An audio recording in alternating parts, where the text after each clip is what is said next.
అదే RTV app వార్తల్ని క్షణాల్లో చదివే అవకాశం ఉంటుంది. ఒక న్యూస్ పేపర్, ఒక టెలివిజన్ ఛానల్ మీ చేతుల్లో ఎప్పుడూ ఉంటాయి. That's next thing is Hyderabad is going to become the second one అనేది అండ్ విజువలైజేషన్ మనకి ఇంకా అక్కర్లేదండి. ఎందుకంటే ఆల్రెడీ మనం ఒక రోడ్డు మీద నుంచి వెళ్తుంటే వి ఫీల్ దట్ ఏదో డౌన్ టౌన్ నుంచి వెళ్తున్నాము, ఏదో ఏరియా డౌన్ టౌన్ నుంచి అని. అండ్ దెన్ ఆర్ఈటీ గురించి కానీ చాలా బాగా చెప్పారు. ఇప్పుడు కొత్తగా కొత్త రియల్ ఎస్టేట్లోకి కొంతమంది వస్తున్నారు. And how big a difference అది అవుతుందండి? ఇది చాలా సీక్రెట్ క్వశ్చన్ అమ్మా. ఇది మీరు ఎందుకంటే నేను చెప్పొచ్చో లేదో తెలియదు, it's too early to tell. But మీరు అడిగారు కాబట్టి నాకున్న 2-3 అపోహలు, అంటే అపోహలు కాదు, ఇన్ఫర్మేషన్ వచ్చింది. అది దానివల్ల నేను అనుకుంటున్నాను it's going to have a big impact on real estate. చాలామంది ఒక క్వశ్చన్ అడుగుతారు నన్ను, ఏంటంటే మీరు అడిగిన క్వశ్చన్ కూడా ఈ క్వశ్చన్ ఎందుకంటే ఇంపార్టెంట్ కాబట్టి చెప్తున్నాను. ఇండియాలో అంటే హైదరాబాద్లో మిగతా బిల్డర్స్ వస్తున్నారా? Is there any chance for other state builders, other country builders?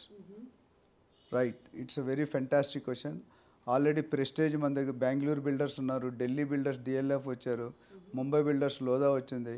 Already we are inviting outside builders very user ఫ్రెండ్లీగా అందరిని ఇన్వైట్. హైదరాబాద్కి ఉన్న బెస్ట్ పాయింట్ అంటే వీ ఇన్వైట్ ఎవ్రీబడి, ఫ్రెండ్స్ లాగా చూసుకుంటాం. ఆడు ఏ కంట్రీ వాడా, ఏ స్టేట్ వాడా, ఏ సిటీ వాడా అనేది మనకు సంబంధం లేదు. ఇప్పుడు నేను ఐపీఎల్ నిన్న కాదు లాస్ట్ టైం మ్యాచ్ చూస్తుంటే ఐపీఎల్ ఆరెంజ్ ఒక రేంజ్లో మాట్లాడదాం, ఒక రేంజ్లో ఆడుతుందన్నారు. అట్లా హైదరాబాద్ ఒక రేంజ్లో we are expecting and inviting people. So latest news నాకు వచ్చింది ఏంటంటే Adani and Ambanis are trying to enter into real estate. అది ఎంతవరకు వాస్తవం అనేది నాకు తెలియదు. అయితే ఒకటి మాత్రం నాకు కన్ఫర్మ్డ్గా, నాకు ఎందుకు అంత అవగాహన అంటే కన్ఫర్మ్డ్గా చెప్తున్నానంటే, నన్ను సీఈఓగా జాయిన్ అవ్వమని ఆ కంపెనీ ఫోన్ ఇచ్చింది. దట్స్ దానికంటే బెస్ట్ ప్రూఫ్ ఇంకోటి ఉండదు.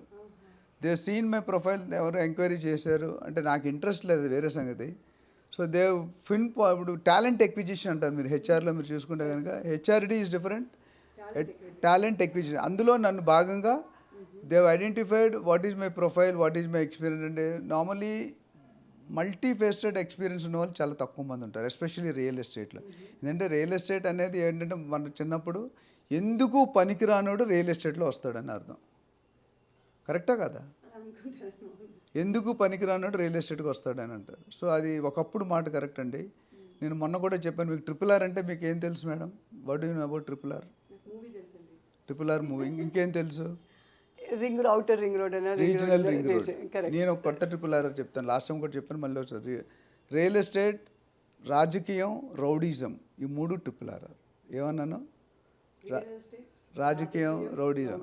ఇవి ఎందుకు చెప్పానంటే ఈ మూడిటికి ఏ అర్హత అక్కర్లే. సో RRR నేను ఇచ్చిన డెఫినేషన్. అట్లానే హైదరాబాద్ దేనికి ఫేమస్ అని చాలామంది అడుగుతుంటారు. నేను క్యాజువల్గా జస్ట్ అంత లైటర్ నోట్ చెప్తాను. హైదరాబాద్ 3 విషయాలు ఫేమస్. ఒకటి Paradise biryani. Do you agree? I 100% agree with biryani అండి. రెండోది Karachi biscuits. I'm big fan of Karachi biscuits అండి. మూడోది డాక్టర్ నంది రామేశ్వరరావు. ఈ 3 కూడా చాలా ఇంపార్టెంట్ అండి. So if Adanis and Ambanis ఇప్పుడు ఎలన్ మస్క్ గారు కూడా రియల్ ఎస్టేట్ స్టార్ట్ చేస్తారని విన్నాను ఎక్కడో. Maybe Trump company, Donald Trump was ex-PM of US is also likely to enter in to India అని విన్నాను నేను. సో ఇలాంటి జైంట్స్ వస్తే మాత్రం మన వాళ్ళకి కొద్దిగా సెటరేట్ అవుతారు. ఎందుకంటే సెటరేట్ అవుతారంటే they need to procedures follow కావాలి. అండ్ మీరు చూసుకుంటే Tatas are already there, Godrej is already there. పెద్ద పెద్ద కంపెనీలన్నీ ఆల్రెడీ ఎంటర్ అయిపోయినాయి.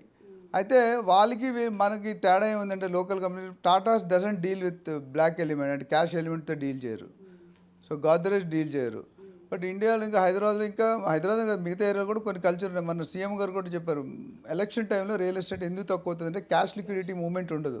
అంటే ఎక్కడెక్కడ చెకింగ్ ఉంటుంది, క్యాష్ మూవ్ అయితే ఎవరు పట్టుకుంటారు, you have to give a proper explanation. So దానివల్ల but one good sign is if Adani, Ambani and Trump like companies are entering into Hyderabad real estate or Telangana real estate is a big sign for employment. ఎందుకంటే వాళ్ళు వచ్చారంటే real estate 100,000 మంది కావాలి. నేను ఒక company నడిపాను, 5,000 crores company as CEO managing 1 crore square feet construction. You are managing 1,500 employees, both permanent and casual. So dealing with labour is the most toughest in the industry. మిగతా అన్ని department deal చేయొచ్చు. మీరు చూసుకుంటే labour dealing ఒకటి, most of the companies sales department ఉన్న వాళ్ళు అల్లుళ్ళలాగా చూసుకుంటారు. Do agree? Do you know what's the reason? They get the, వాళ్ళు సంపాదిస్తే మిగతా their like becoming like a family head, their focus centre. వాళ్ళు తెచ్చిన డబ్బులతో మిగతా డిపార్ట్మెంట్ అన్నీ సర్వైవ్ అవుతాయి. అఫ్కోర్స్ మిగతా డిపార్ట్మెంట్ కూడా ఇంపార్టెన్స్ ఉంది, బట్ సేల్స్ కూడా ఇంపార్టెన్స్ మిగతా డిపార్ట్మెంట్ కంపేర్ ఒక స్టెప్ తక్కువ అని నేను అంటాను. Because I been all throughout sales. Of course last 10-15 years I went into management positions.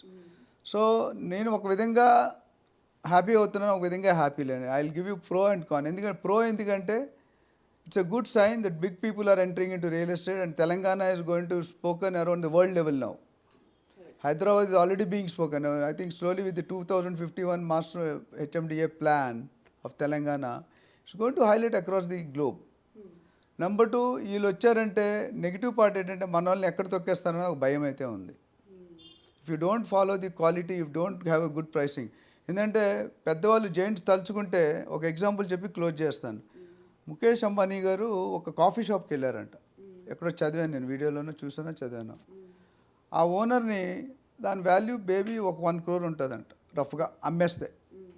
ఆ ఓనర్ని అడిగండి, ఈ కాఫీ షాప్ అమ్మే నేను కొనుక్కుంటా అంటే, నేను నేను దీని మీదే బతుకుతున్నట్టు, నేను చూసుకొని అడిగినంత రేట్ ఇస్తానన్నాడంట. ఏంటి ఎంత ఇస్తానంటాడు? సరే అమ్ముతాను సార్, ఎంత కావాలన్నాడంట.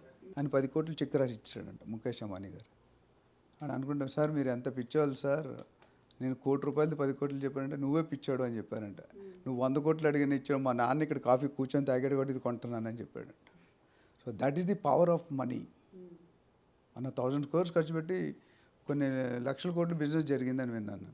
సో వన్ వే అందుకని good sign, one way it is we need to, అంటే నేను బ్యాడ్ సైన్ అన్ను, we need to gear up. ఇప్పుడు గవర్నమెంట్ కంపెనీలు ఉన్నప్పుడు మన అవుట్పుట్ ఎలా ఉండేది మనకు తెలుసు. ప్రైవేట్ కంపెనీలు వచ్చాక గవర్నమెంట్ కంపెనీలు కూడా సెటరేట్ అయినాయి. 30 years బ్యాక్ గవర్నమెంట్ ఇండస్ట్రీ, ఇప్పుడు ఇండస్ట్రీ చాలా తేడా ఉంది. So keeping all this, real ఎస్టేట్కి మంచి ఇండికేషన్, మంచి ఏమంటారు నిదర్శన. ఎందుకంటే మనకి రెవెన్యూ పెరుగుతుంది, ఇన్కమ్ వస్తుంది, ఇన్ఫ్రాస్ట్రక్చర్ పెరుగుతుంది, మంచి మంచి బిల్డర్స్ వస్తున్నారు, మంచి మంచి ప్రాజెక్ట్స్ వస్తాయి, మంచి మంచి అవైలబిలిటీ ఉంటుంది. Middle class people also can be affordable to. Reliance గారు ఇప్పుడు జియోనో మొబైల్ ఇచ్చారు కదా, CDMA, అది 500 rupees లాంచ్ చేశారు. హోల్ మార్కెట్, ఎయిర్టెల్, వోడాఫోన్, ఇవన్నీ కూడా టాటా, దేవర్ ఇంటూ డిఫరెంట్ కాన్సెప్ట్. బట్ వాళ్ళు 500 రూపాయలకి అన్నీ ఇచ్చారు. మనకు బిల్లే 500 కట్టేవాళ్ళం వాళ్ళు మొబైల్తో పాటు. అంటే why I'm saying they have that strength, they have that intelligence, they have that capacity, they have that capability. So that's a positive side of the coin. So ఇవి వస్తే కనుక అదానీ, అంబానీ, ట్రంప్ అండ్ ఇలాంటి కంపెనీస్ వస్తే కనుక it is going to a gold mine for investors. This will become a final investment destiny across the globe. నమస్తే అండి. ఇది వ్యాపారం గురించి కాదు, ఓటు గురించి. ఎన్నికల్లో ఓటు వేయడం మన హక్కు మాత్రమే కాదు, కర్తవ్యం. ఎంతో మంది మహా నేతలు శ్రమించి ప్రాణత్యాగం చేసి ఈ అవకాశాన్ని మనకిప్పించారు. అందరూ ఓటు వేద్దాం. ఎందుకంటే ఓటు హక్కు ఊరికే రాదు. నా ఓటు ఎవరికో తెలుసా? అది సీక్రెట్ అండి.